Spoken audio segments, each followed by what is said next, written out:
Hello student, welcome to my new video. Today we will learn The Wild Savior, Standard 11, Unit 1, Read 2. So let's start the story. Neelam came dashing into the house, shouting joyfully. અહીંયા character છે નીલમ. જો આ બાજુમાં picture મૂકેલું જ છે. કેમ dashing એટલે એકદમ રશથી દોડતી ઘરમાં આવે છે અને શાઉટિંગ એટલે બૂમો પાડે છે પણ કેવી રીતે? ગભરાઈ નથી ગઈ, કૂતરું પાછળ નથી પડ્યું, જોયફુલી આનંદથી દોડતી આવે છે અને શું કહે છે?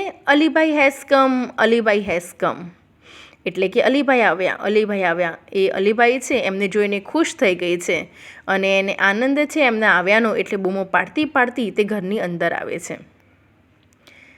All the member of the Ramsingh's family went running out. All the members of Ramsingh family એટલે કે રામસિંગ ફેમિલીના બધા મેમ્બર વેન્ટ રનિંગ આઉટ, બધા બહાર દોડી આવે છે. ટુ સી એટલે જોવા માટે. કોને જોવા માટે? અલીભાઈને જોવા માટે. And he was a tall main with broad shoulder. હવે અહીંયા એમનું વર્ણન કર્યું છે કે અલીભાઈ કેવા છે? તો ટોલ મેન છે, ઊંચા છે. વિથ બ્રોડ શોલ્ડર, એમના શોલ્ડર કેવા છે? તો એકદમ બ્રોડ છે, પહોળા છે. જુઓ અહીંયા ફેમિલી મેમ્બરના ફોટા આપ્યા છે. આ રામસિંગ છે, એમના વાઈફ છે, નીચે છોકરી દેખાય છે નીલમ છે અને એનો ભાઈ છે. ચલો, બ્રોડ શોલ્ડર એટલે કે એમના શોલ્ડર એકદમ પહોળા છે. કોના? અલીભાઈના. રેડ ચીક્સ એટલે કે ઠંડા પ્રદેશમાં એ ટ્રાવેલિંગ કરતા હતા, એટલે ઠંડા પ્રદેશમાં ફરતા હતા. હિમાલયના હોય એવા માઉન્ટેનવાળા, બરફવાળા, એટલે એમના ગાલ છે, ચીક્સ એટલે ગાલ, એ કેવા થઈ ગયા છે? રેડ. અને નોઝ પણ રેડ થઈ ગયું છે ઠંડકના લીધે, ઠંડીના લીધે. એન્ડ વિટેશ કોમ્પ્લેક્સ એટલે કે આપણા ચહેરાનો કલરની વાત કરી છે. તો એમનું કોમ્પ્લેક્શન કેવું હતું? વિટિશ એટલે કે વીટ એટલે ઘઉં. એટલે કે જે અલીભાઈ છે ને એમનો ચહેરાનો કલર કેવો હતો? તો અહીંયા જો દેખાય છે ઘઉં આવી ગયા છે, એવો એમનો ચહેરાનો કલર હતો. મતલબ કે ઘઉંવણો એમનો ચહેરો હતો. બરાબર છે. He was dressed in warm. એમને કેવા કપડાં પહેર્યા હતા? વાર્મ. મેં તમને પહેલાં જ કીધું, ઠંડા પ્રદેશમાં એમને ફરવાનું હોય, તો ઠંડા પ્રદેશમાં ફરતા હતા એટલે એમના કપડાં કેવા પહેરવા જોઈએ? એમને વાર્મ.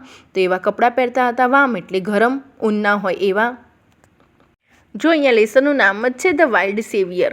વાઇલ્ડ એટલે જંગલી અને સેવિયર એટલે રક્ષક. તો એક જંગલી રક્ષકની અહીંયા કહાની છે. બરાબર, એટલે અલીભાઈ છે એની વાત છે.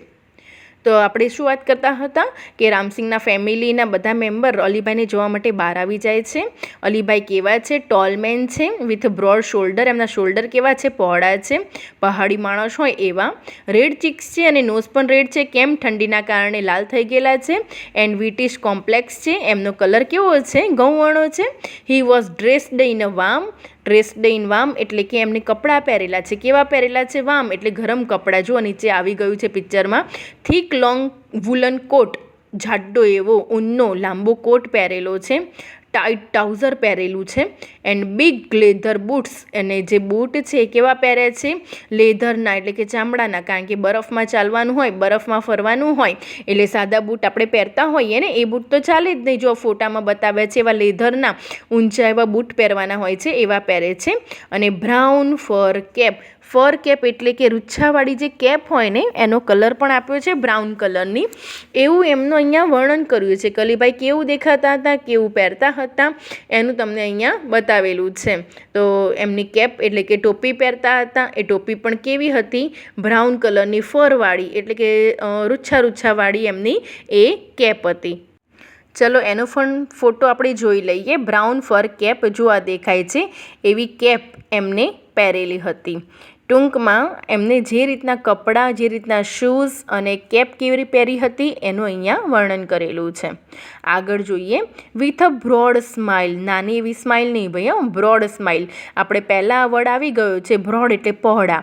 તો સ્માઇલ પણ કેવી હતી? બ્રોડ એટલે કે થોડું હાસ્ય નહોતું, એકદમ દાંત દેખાય ને એવું મોટું હાસ્ય સાથે. Full of વાર્મથ. રામસિંગ હગ્ડ હિમ. રામસિંગે શું કર્યું? અલીભાઈ જે આવ્યા હતા એમને હગ કર્યું. હગ કરવું એટલે શું? એમ્બ્રેસ એટલે શું? ભેટી પડવું. તો અહીંયા જુઓ, બે છોકરા ભેટી પડ્યા છે, એને હગ કહેવાય છે. તો રામસિંગ શું કરે છે? અલીભાઈને હગ કરે છે. એન્ડ સેડ અને કહે છે કમિંગ અંદર આવો. You are most welcome my friend, અને ફ્રેન્ડને વેલકમ કરે છે. અલીભાઈ પેટેડ એવરીવન. પેટેડ એટલે શું? આપણે ખભો થાબડીએ ને એને પેટેડ કહેવાય છે. અલીભાઈ ઘરમાં આવે છે અને ઘરમાં આવીને એવરીવન એટલે રામસિંગના ફેમિલીના જે મેમ્બર છે એ બધાને પેટેડ કરે છે, એટલે ખભો થપથપાવે છે. સ્પોક લવિંગલી, અને આવીને મસ્ત રીતે એકદમ પ્રેમથી બધા જોડે વાત કરે છે. To each member of the family, દરેક ફેમિલીના મેમ્બરને. In his thick. હવે અલીભાઈનો વોઇસ કેવો હતો? અત્યાર સુધી આપણને અલીભાઈનો દેખાવની વાત કરી હતી ને, હવે અલીભાઈના વોઇસની વાત કરે છે. એ વાત કરે છે બધા જોડે લવિંગલી એટલે પ્રેમથી, બધા મેમ્બર જોડે સરસ રીતે બોલે છે. પણ એમનો અવાજ કેવો હતો? થીક એટલે જાડો, સ્ટ્રોંગ એટલે ભારે એવો અવાજ હતો. એન્ડ મેડ હિમસેલ્ફ કમ્ફર્ટેબલ, અને એ રીતે બધા જોડે વાત કરે છે એમના એવા અવાજમાં, થીક અને સ્ટ્રોંગ અવાજમાં, અને બધાને અને પોતે કમ્ફર્ટેબલ થઈ જાય છે. શેની ઉપર? On a couch. એટલે જુઓ નીચે ચિત્રમાં આવી ગયું છે સોફા પર પોતે બેસે છે શાંતિથી. મધર પ્રિપેર્ડ સમ ટી, અને આપણને ખ્યાલ છે આપણા ઘરે કોઈ ગેસ્ટ આવે તો આપણે તરત જ ચા પૂછીએ છીએ. અહીંયા પણ મધર શું કરવા ગયા? ટી બનાવવા ગયા. વેલ રામસિંગ ટોકડ ટુ અલીભાઈ, અને એ વખતે રામસિંગ અલીભાઈ જોડે વાતો કરે છે. Alibhai was a traveller. હવે એવો ક્વેશ્ચન આવી શકે છે, વોટ વોઝ અલીભાઈ? તો અલીભાઈ વોઝ અ ટ્રાવેલર એટલે કે એક જગ્યાએથી બીજી જગ્યાએ જતા હોય એને ટ્રાવેલિંગ કહેવાય છે. તો એ ટ્રાવેલર હતા. હુ covered long distances on a ફૂટ. એ શું કરતા હતા? ચાલતા બહુ જ અંતર કાપતા હતા. In the Himalaya mountains. ક્યાં ચાલતા હતા? હિમાલયના પર્વતોમાં. હી લવડ ટુ ઓબ્ઝર્વ નેચર એટલે શું? નિરીક્ષણ કરવું. અને નેચર એટલે પ્રકૃતિનું, કુદરતનું. તો અલીભાઈને શું ગમતું હતું? તો આપણી કુદરતમાં જે વસ્તુઓ છે, ધારો કે પહાડો છે, ઝરણા છે, વૃક્ષો છે, જંગલો છે, આ બધું છે ને અલીભાઈને ઓબ્ઝર્વ કરવું બહુ ગમતું હતું. એમની હોબી હતી. એટલા માટે શું કરતા હતા? માઉન્ટેનમાં, પર્વતોમાં એક જગ્યાએથી બીજી જગ્યાએ ચાલતા એ ફરતા હતા. એ એમનું કામ હતું. પોતે ટ્રાવેલર હતા. જો એ ચિત્રમાં દેખાય છે, કેટલું મસ્ત દેખાય છે આ દ્રશ્ય જોવું. તો અલીભાઈને પણ આવા અલગ અલગ બધા દ્રશ્યો જોવા ગમતા હતા. He went from village to village, town to town, in the mountains. આ જે માઉન્ટેન્સ હતા, પર્વતો હતા, ત્યાં એક ગામથી બીજે ગામ, એક સિટીમાંથી બીજી સિટીમાં, આવી રીતે એમને એ ફરતા હતા. Selling dried apricot. શું વેચતા હતા? તો ડ્રાઈડ એપ્રિકોટ્સ, આપણે એને ગુજરાતીમાં શું કહીએ છીએ? આલુ કહીએ છીએ. જલદાળુ પણ કહેવાય છે. અહીંયા ફોટોઝમાં તમને દેખાય છે, અહીંયા જલદાળુ આપેલા છે, અને જ્યારે આને સૂકવી નાખવામાં આવે ને ત્યારે આ ટાઈપના થઈ જાય છે, એટલે એને કહેવાય છે ડ્રાઈડ એપ્રિકોટ. તો આ વસ્તુ એ એક જગ્યાએથી બીજી જગ્યાએ જ્યારે જંગલમાં ફરતા હતા, પહાડોમાં ફરતા હતા, ગામે ગામ ફરતા હતા, ત્યારે આ એપ્રિકોટ છે એ સેલિંગ કરતા હતા. બીજું શું સેલિંગ કરતા હતા એ જોઈ લે. હર્બ્સ એટલે શું? વનસ્પતિ, ઔષધિ, મેડિસિન, દવાઓ. તો જુઓ આવી ઔષધિ હોય છે ને, આવી દવાઓ હોય છે, તો એ પણ એ સેલિંગ કરતા હતા. આ એમનું કામ હતું કે એક જગ્યાએથી બીજી જગ્યાએ જવું, ઔષધિ અને દવાઓ વેચવી. બીજું શું કરવું? ડ્રાય એપ્રિકોટ્સ વેચવા. પછી પ્રિસિયસ સ્ટોન એટલે એકદમ કિંમતી પથ્થરો, એ પણ એ વેચતા હતા. આટલી વસ્તુ વેચતા હતા. હી હેડ કલેક્ટેડ ડ્યુરિંગ હિઝ ટ્રાવેલિંગ. ક્યાંથી મળતું એમને આ બધું? તો એક જગ્યાએથી બીજી જગ્યાએ જ્યારે આ માઉન્ટેન્સમાં ફરતા હતા ને, ત્યારે આવી બધી વસ્તુ એ રસ્તામાં કલેક્ટ કરતા હતા અને પછી એ વસ્તુ વેચતા હતા. આ એમનો બિઝનેસ હતો. આ રીતે ફરતા હતા. નેક્સ્ટ જોઈએ.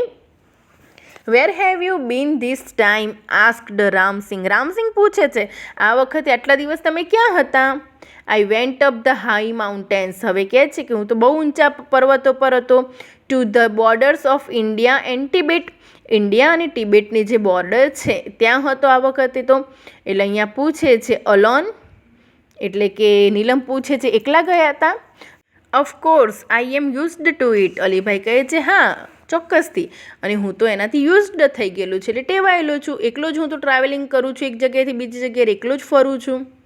વેલ I will stay here only for a night. Alibhai અહીંયા વાત કરે છે, જુઓ હું આજે છે ને એક જ રાત માટે અહીંયા રોકાવાનો છું. Tomorrow morning I shall leave. અને આવતીકાલે સવારે તો મારે અહીંયાથી જતું રહેવું પડશે. અલીભાઈ અહીંયા કહે છે no Alibhai no, we won't let you go. હવે તરત જ નીલમને કહે છે અમે તમને જવા દઈશું નહીં. You have to tell us your hill stories. તમે માઉન્ટેન પર એક જગ્યાએથી બીજી જગ્યાએ ફરો છો તો તેની હિલ સ્ટોરી તમારે અમને કહેવી જ પડશે. હું તમને જવા નહીં દઉં. કોણ કહે છે? નીલમ કહે છે. આફ્ટર લોટ ઓફ ઇન્સિસ્ટન્સ, એટલે કે બહુ બધા આગ્રહ પછી, he agreed to stay for 2 days. 2 દિવસ માટે રોકાવા અલીભાઈ તૈયાર થઈ જાય છે. નીલમ બહુ જ આગ્રહ કરે છે એટલે રોકાવા તૈયાર થાય છે. That night they all kept awake till late. રાત્રે મોડા સુધી બધા જ જાગતા રહ્યા એ દિવસે, જે દિવસ અલીભાઈ રોકાયા હતા ને તે દિવસે. સિટિંગ ઓન હિઝ બેડ, બધા એમના બેડ ઉપર બેઠા હતા. Listening to his interesting travel experience, અને ટ્રાવેલનો એક્સપિરિયન્સ હતો, જે અનુભવ હતો એક જગ્યાએથી બીજી જગ્યાએ જતા તો શું શું થતું હતું એ સાંભળવા માટે બધા મોડે સુધી જાગે છે. Alibhai began telling his story. Alibhai અહીંયા સ્ટોરી કહેવાનું ચાલુ કરે છે. It was almost a couple of hours to the nearest village. કહે છે કે નજીકનું જે ગામ હતું ને ત્યાંથી લગભગ થોડા જ કલાકો હું દૂર ગયો હતો. કપલ એટલે કે 2, તો 2 થી 3 કલાક ત્યાંથી દૂર ગયો હોઈશ. I was only a few miles away from the border of India and Tibet. India અને ટિબેટની બોર્ડરથી હું થોડાક જ માઇલ્સ દૂર હતો. પછી શું થાય છે? આઈ વોઝ હંગ્રી, અને મને શું લાગી હતી? ભૂખ લાગી હતી. HUNGRY, હંગ્રી એટલે ભૂખ્યા. તો હું અહીંયા ઇન્ડિયા અને ટિબેટની જે બોર્ડર છે એનાથી થોડુંક જ દૂર ગયો હતો, અને મને અહીંયા બતાવે છે બોર્ડર, અને મને શું લાગી હતી? ભૂખ લાગી હતી. And set down to enjoy my lunch, અને હું મારું લંચ એટલે કે બપોરનું જમવાનું, ભાથું કહેવાય છે, એ જમવા માટે હું નીચે બેસી ગયો. અહીંયા બીજો ક્વેશ્ચન છે કે સવારનું હોય એને બ્રેકફાસ્ટ કહેવાય છે, સવારનો નાસ્તો. બપોરે આપણે કરીએ છીએ એને લંચ કહેવાય છે, બપોરે જમીએ એને લંચ કહેવાય છે, અને રાત્રે જમીએ એને ડિનર કહેવાય છે. તો બ્રેકફાસ્ટ કેમ કહેવાય છે? ફાસ્ટ એટલે ઉપવાસ, એટલે આખી રાત આપણે જ્યારે સૂતા હોય ત્યારે આપણે જમ્યા ના હોય તો એ આપણો ઉપવાસ થઈ ગયો. એને બ્રેક કરીએ છીએ, સવારે તોડીએ છીએ, આપણે જમીએ છીએ, એટલે એને બ્રેકફાસ્ટ કહેવાય છે. બપોરે જમીએ એને લંચ કહેવાય, અને રાત્રે જમીએ એને શું કહેવાય છે? ડિનર કહેવાય છે. તો 3 વસ્તુ યાદ રાખજો.